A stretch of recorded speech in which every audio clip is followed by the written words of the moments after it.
I'm delighted to be here with this distinguished group of doctors and medical practitioners, and I hope you will enjoy the presentation of silver. My partner, Daryl Tisha, and I have been researching silver and natural solutions to tough problems for over 35 years apiece.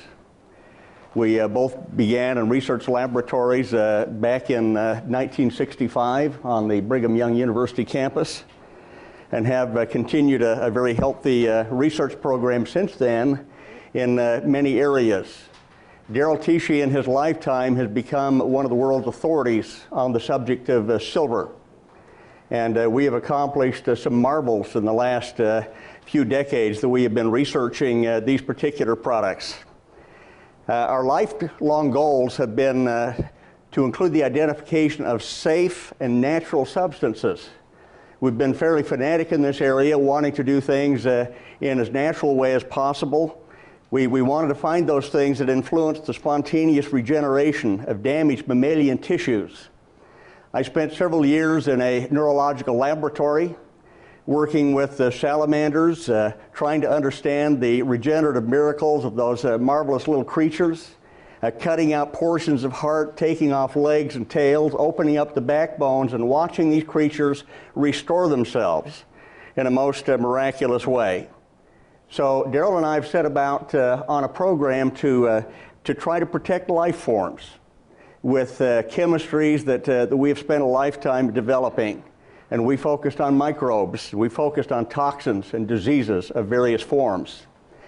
Many people think that silver is a late-breaking advent of the last few years, the last decade or so, but history shows us that silver has been around for thousands of years and has been used in various ways. In fact, I'm going to go so far as to say that silver is and has been an integral part of all life forms. It's in the plants that we deal with. It's in all mammalian life. Silver is in all of the tissues. Some people ask me, well, is silver really necessary in the body? Where do you find it in deposits? Well, silver is found in all of the tissues. There are journals dating back into the 1800s coming forward to the present time that show that silver is in the brain, the lung, the liver, the muscles, the pancreas, kidney, heart, spleen, etc., etc. Silver can be measured in tissues of the breast, the ovary, and the prostate. The thyroid gland and tonsils are especially rich in natural silver. Silver is found in blood platelets, plasma, serum, and so forth. Silver is found in tooth enamel and dentine. Research indicates that the bodies maintain an equilibrium of silver, even though silver is excreted continually in the fecal tissues of the body. Now, as we look at silver historically in the foodstuffs and food products over time, this chart compares food data banks containing silver dating back 50, 60 years' time to the current time period. This actually shows parts per million of content in simple things like milk, flour, the egg yolks, the egg whites, and so forth. And you can see over this time period that there has been a dramatic reduction in the availability of natural silvers in the human food supply. It's dropped off precipitously. So we see one of the goals that we have with Results RNA is to replace what nature is losing. Many hundreds of research studies have been carried out globally in the past 100 years that show the remarkable properties of silver. Larson and Tisha in our laboratories have sponsored more than 500 silver studies at independent laboratories in the past decade alone. Silver is no ordinary metal. Silver has obvious ties, in fact, to the very core of life itself. Silver has more to do with regeneration of tissues and the preservation of health and well-being than any other substance that we have ever researched. Perhaps some of you recognize the name of Dr. Robert O. Becker. Perhaps you've read some of his books. An orthopedic surgeon, researcher, and author, has made landmark discoveries in the field of the regenerative sciences. Dr. Becker and numerous other able scientists have contributed much valuable insight to the ongoing research of Larson and Tisha. One of the marvelous contributions made by Becker was the discovery that wounds in mammals create a healing current. a change of electrical signaling in that body that plays a significant role in how that body begins to regenerate. As proof of his hypotheses, Dr. Becker took a group of rats in the laboratory, and they showed, in effect, a timeline here where they put an amputation incision on the foreleg of a rat. And then they basically logged the time of healing of this particular leg. They showed the incision, the amputation, the incision closing, scar tissue forming, and if you see what happened in a natural way following the amputation of this rat's leg, the bone didn't extend, the tissues did not grow larger, there was no apparent regeneration occurring in the small mammal until Dr. Becker brought up a little gizmo, as I call it. He had previously discovered in his laboratory that if he would take a small biologically centered battery made of, for example, a platinum wire, a silver wire, which we would call a bimetal strip, which when placed in a saline mammalian body forms a battery. And the current flow of this little battery is limited by a high megohm resistor in series with those two dissimilar metals. This was implanted in the leg of the rat upon amputation of a second rat. And by coupling the silver probe in with the bone marrow center, Dr. Becker was able to show in the same 7-day time period that the body received suitable signaling for that leg to begin to regrow and regenerate in a natural way. In fact, the research reports that had Dr. Becker continued to extend that little electrode down through the growing leg in the regenerative process, the entire leg probably would have been restored. A miracle in and of itself. Robert Becker, in his lifetime, postulated a number of interesting things. He talked about induced dedifferentiation as being a possible alternative to embryonic stem cell transplants. When you think of all the politics and so forth surrounding stem cell supplies today that we have around us in the world, if this statement is true, if this hypothesis is proven true, we have a remarkable perpetual source for stem cells using the simple tools that Dr. Becker laid out. He states in his abstract, induction of local tissue regeneration would best be accomplished if the patient's own cells at the desired site could be caused to dedifferentiate into the required embryonic stem cells, a system involving the electrical iontophoretic introduction of free silver ions into human wounds for their antibiotic effect has been in clinical use since 1975. He goes on to say, in addition to a major antibiotic effect, the technique was found to produce the regeneration of all local tissues, apparently by stimulating dedifferentiation of mature human cells. To show the effectivity of this hypothesis, Dr. Becker in his laboratory put 3 different Petri dishes out on the lab bench. These were each filled with a similar species of connective tissues. He built his little gizmo consisting of a small battery power supply, equipped at the negative and the positive end with silver electrodes. He had in an isolated dish a piece of silver electrode that had no battery power tied to it whatever.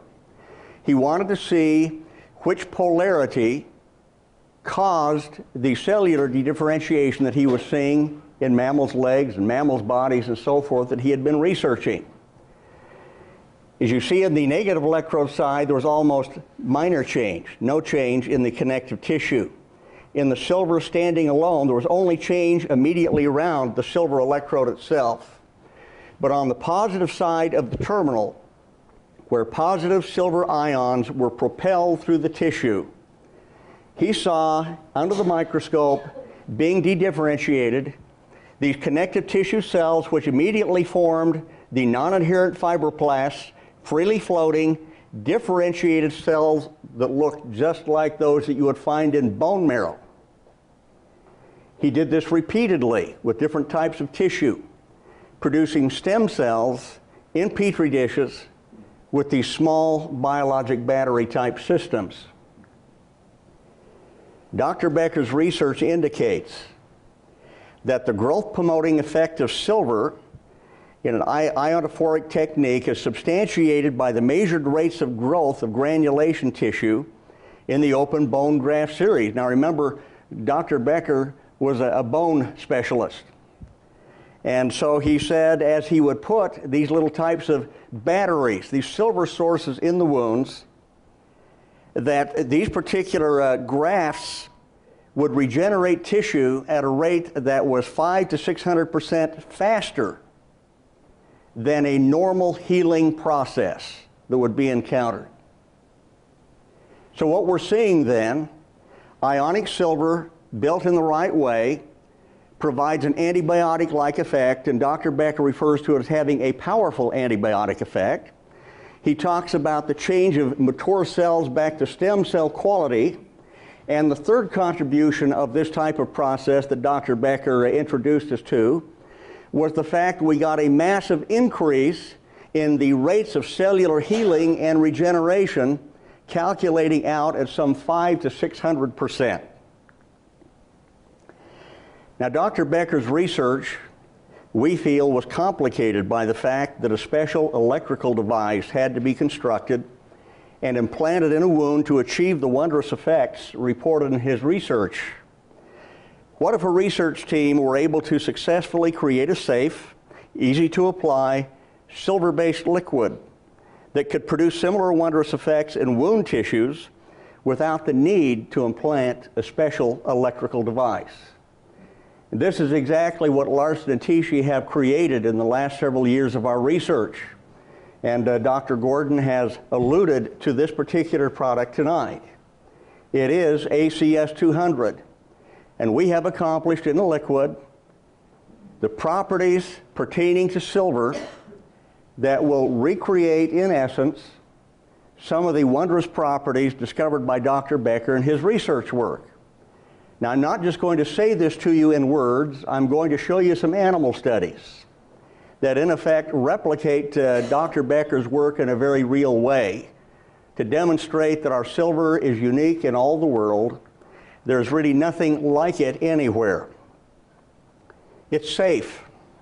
There have been extensive government-approved animal studies performed on our silvers in laboratories in California, on rats and New Zealand rabbits.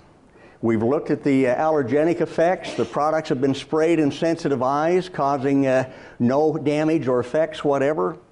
We've caused animals to breathe these products in vapors for weeks at a time. We've injected the stomachs of rats with high doses of ACS 200 with no side effects whatever. In fact, the doctors in the California laboratories report that following the 2 weeks of ingestion of ACS 200 by the rats in their cages, that compared to the reference group, they gained as much health weight and well-being as if the rats had been placed on a normal food and water diet in the laboratory. They report no negative side effects at all from the oral toxicity test done on this product. It is biologically identical to the silver that was historically provided through plant synthesis. We've developed this technique over several decades of time. We know, just based on the graphs that I've shown you earlier, that our soils and our plants don't deliver the natural silver that they used to deliver 50 or 60 years ago. So we're supplying it back to you, in effect, in the same form as synthesized by the plants in a small bottle in the form of a liquid that does some marvelous things. Dr. Gordon tonight talked about the importance of nanoscience and nanosilvers and nanozeolites. This is where Larson and Tichy spent their time in the laboratories, in the nanosciences. The particles of silver making up ACS 200 are nano and subnano particle sizes. As proven in ongoing research studies and a growing list of 10+ patents on these products, no other silver product in the world compares to the performance of ACS. We employ also years and years worth of study on wetter water. where the rubber meets the